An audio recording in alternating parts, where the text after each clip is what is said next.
मुखिया जी मन होखे तो बोल।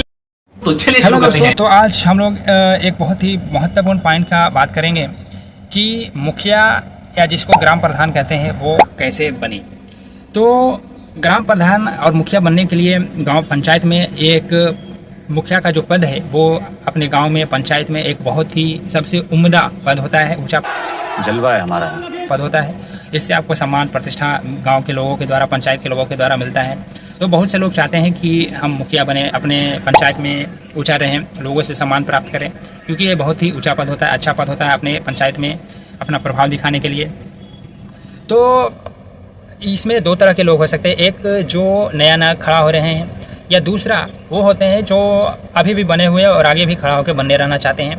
तो इन सभी के लिए बहुत ही महत्वपूर्ण हो जाता है कि अगला चुनाव जीतने के लिए कौन किन किन से महत्वपूर्ण पॉइंट का ध्यान रखें ताकि वो चुनाव ही वो ज़रूर जीतें। तो इस वीडियो में हमने डिटेल में बताया है कि उनका कार्य जिम्मेदारी क्या होता है, योग्यता क्या होता है, प्रचार प्रसार के दौरान क्या करना चाहिए। तो इस तरह से आप वीडियो ज़रूर देखें पूरा। तो आइए हम लोग इसका शुरुआत करते हैं। तो सबसे पहला मुखिया या ग्राम प्रधान का परिभाषा जान लेते हैं। तो कहता है, पंचायत की जनता द्वारा चुना हुआ वह व्यक्ति जो गांव के प्रशासन, विकास, योजना का क्रियान्वयन और गांव की समस्या को सरकार तक पहुंचाता है तथा पंचायत की बैठक बुलाता है, उसको हम लोग मुखिया कहते हैं। मतलब पंचायत, आप लोग सभी जानते होंगे कि लगभग 5000 की जनसंख्या पर एक पंचायत बनता है और उसी पंचायत के लोगों के द्वारा एक मुख्य व्यक्ति चुनाव के द्वारा चुना जाता है, जिसको हम लोग मुखिया कहते हैं। तो कहता है, पंचायत की जनता द्वारा चुना हुआ व्यक्ति जो गाँव के विकास, वहाँ का प्रशासन, वहाँ का जो समस्या है उसको सॉल्व करता है और वहाँ की समस्या को सरकार तक पहुँचाता है और इस तरह से किसी भी तरह से गांव की समस्या को सॉल्व करता है, तो उसी को हम लोग मुखिया कहते हैं या ग्राम प्रधान कहते हैं। तो मुखिया या ग्राम प्रधान का चुनाव जीतने के लिए सबसे ज़्यादा जो महत्वपूर्ण होता है कार्य और जिम्मेदारी, जो सरकार के द्वारा, जनता के द्वारा दिया जाता है अपने मुखिया को कि वो इस समस्या को सॉल्व करें। तो सबसे पहला कार्य होता है कि पंचायत की बैठक, योजना, बजट, फंड, खर्च और समस्याओं पर चर्चा करना। मतलब जब पंचायत का बैठक होता है तो अपने गांव का, पंचायत का जो भी योजना है, बजट है, फंड है, नया और उसका समस्या पर चर्चा करना चाहिए, पहला कार्य होता है। दूसरा कार्य होता है कि उसके पंचायत में जो सड़क है, सड़क का समस्या है, नाली का समस्या है, स्कूल, पेयजल, आंगनवाड़ी, स्वास्थ्य केंद्र का निर्माण और देखरेख करना। मतलब यदि उनके पंचायत में किसी वार्ड में सड़क का समस्या है, नाली पानी का समस्या है, शौचालय की समस्या है, तो उस पर उनका ध्यान देना चाहिए, नया बनवाना चाहिए, उसका जीर्णोद्धार करवाना चाहिए, मरम्मत करवाना चाहिए। और इसके अलावा स्वास्थ्य, शिक्षा, आंगनवाड़ी केंद्र का भी आप निर्माण करवाना चाहिए, उसका देखरेख करना चाहिए। तीसरा कार्य होता है कि जो भी नया सरकारी योजना है, जैसे मनरेगा, आवास योजना, वृद्धा पेंशन, विधवा पेंशन, उज्ज्वला योजना को लागू करवाना। मतलब उनके गाँव में, पंचायत में बहुत सारे ऐसे लोग होंगे जिनका नाम राशन कार्ड में, वृद्धा पेंशन में, विधवा पेंशन में, मनरेगा में नहीं होगा, तो उनका जॉब कार्ड बनवाएं, उनका वृद्धा पेंशन और जो भी सरकारी योजना है उसका उनमें नाम जुड़वाएं। तो इस तरह से एक विश्वास पैदा हो जाता है कि नहीं, ये व्यक्ति हमारे लिए कुछ कर रहा है, तो इनको ही वोट देना चाहिए। तो इस तरह से जो सरकारी योजना है उसको लागू करवाना चाहिए, उसको आपको नाम जुड़वाना चाहिए। अगला कार्य होता है कि पंचायत के कर्मचारी जनता के साथ तालमेल और शिकायत, समस्या, विवाद का हल करना, शांति बनाना। मतलब आपके पंचायत में बहुत सारे ऐसे लोग होते हैं, जैसे वार्ड सदस्य, सरपंच, आपके नीचे के जो लोग होते हैं, पंचायत, वार्ड सदस्य और बहुत सारे लोग, तो उनके साथ आपको तालमेल बना के रखना है ताकि आप जो भी जनता का जो पर्सनल समस्या है, वार्ड का जो पर्सनल समस्या है, उसको आपको तक पहुँचे, आप उसका सोल्व करें और इस तरह से आप शांति बनाए रखें, लोगों में अपना विश्वास बनाए रखें। उसके द्वारा राज्य सरकार, जिला प्रशासन द्वारा सभी कार्य को करना और ईमानदार व निष्पक्ष बने रहना। तो आपके जब आप मुखिया बन जाते हैं तो राज्य के सरकार के द्वारा, जिला प्रशासन के द्वारा और साथ ही साथ जनता के से भी आपका बहुत उम्मीद होता है आपसे कि आप अपने गांव की समस्या को, लोगों की समस्या को दूर करेंगे, उनका साथ देंगे।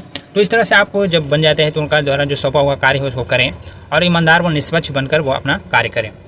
तो नए जो बनने जा रहे हैं वो आप 1 साल पहले से ही इन सभी कार्य को समय समय पर लोगों का साथ दे सकते हैं, प्रचार प्रसार अच्छे से कर सकते हैं, जब भी ज़रूरत पड़े लोगों का साथ दें। तो अब हम लोग बात करते हैं योग्यता की। यदि आप मुखिया, ग्राम प्रधान बनने का सोच रहे हैं तो आपके पास योग्यता क्या होना चाहिए, क्राइटेरिया क्या होना चाहिए, तभी आप मुखिया में खड़े हो सकते हैं, क्योंकि सरकार के द्वारा सख्त गाइडलाइंस है कि इनका आपके पास इस क्राइटेरिया को होना बहुत ही ज़रूरी है, तभी आप मुखिया में खड़े हो सकते हैं। सबसे पहला तो आप भारतीय नागरिक होना चाहिए, आपका जो उम्र है न्यूनतम 21 वर्ष होना चाहिए और जिस पंचायत में आप मुखिया बनने का सोच रहे हैं, जिस पंचायत से आप मुखिया में खड़ा होना चाहते हैं, उस पंचायत का आप अस्थायी निवासी होना चाहिए और कम से कम आपका शिक्षा की बात करें तो आप 10वीं पास होना चाहिए और आपके जो हैं आपराधिक मामला कोई भी नहीं रिकॉर्ड होना चाहिए, नहीं यदि है जैसे मर्डर का केस, ये सब नहीं होना चाहिए, नहीं तो आप खड़े नहीं हो सकते। और जिस भी आप पंचायत से खड़े होने रहे हैं उसमें आपका मतदाता सूची में नाम होना चाहिए। और अगर वेतन की बात करें, यदि आप जीत जाते हैं तो आपका जो वेतन है वो 3,000 से 10,000 के बीच होता है। कार्यकाल की बात करें तो आपका जो कार्यकाल है वो 5 वर्ष का होता है। अब हम लोग बात करते हैं चुनाव प्रक्रिया और प्रचार प्रसार की। तो जब चुनाव आने वाला होता है तो आप चुनाव आयोग के द्वारा जो तिथि तय किया गया है उसके अनुसार आप नामांकन फॉर्म भरें और नामांकन शुल्क जमा करें। और जो भी डॉक्यूमेंट है जैसे पहचान पत्र, निवास प्रमाण पत्र, शैक्षणिक पत्र, फोटो, यदि ये सब आप जो आपका संबंधित कार्यालय है वहाँ जाके आप फॉर्म भरें, नामांकन शुल्क जमा करें और ये सब दस्तावेज जमा करें।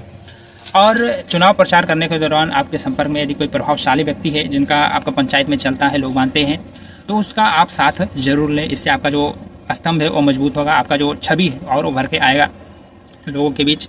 और प्रचार प्रसार करने के द्वारा आप रैली करें, बैनर, पोस्टर, सोशल मीडिया के द्वारा आप प्रचार करें। और इन दोनों सोशल मीडिया काफ़ी ज़्यादा प्रचलित है, तो सोशल मीडिया के द्वारा भी आप प्रचार प्रसार करें। उसके अलावा आप जनता से मिलें, उनकी समस्या को जानें, सुझाव जानें और आश्वासन व विश्वास दें। मतलब जो नए खड़े हो रहे हैं वो तो आप 1 साल पहले से ही आप जनता का समर्थन, उनका सुझाव, उनका समस्या को आप सोल्व करने का प्रयास करें, उनका सुझाव जानें और उनको आश्वासन व विश्वास दें कि यदि हम जीत गए इस बार तो आपके जो बाढ़ का समस्या है, आपका जो समस्या है उसको हम लोग सोल्व करेंगे। उनको पूरी तरह से आश्वासन में विश्वास दें कि हमारा 5 वर्ष में ये योजना है और इस योजना के तहत ये हम समस्या को ज़रूर सोल्व करेंगे। और फाइनली जब आप ये सब कर लेते हैं तो आपका चुनाव आयोग को तिथि के अनुसार तय किया गया तिथि के अनुसार आपका मतदान होता है। जिनका भी मत ज़्यादा मिलता है, जिनको वोट ज़्यादा मिलता है, वो आपका फाइनली मुखिया बन जाता है।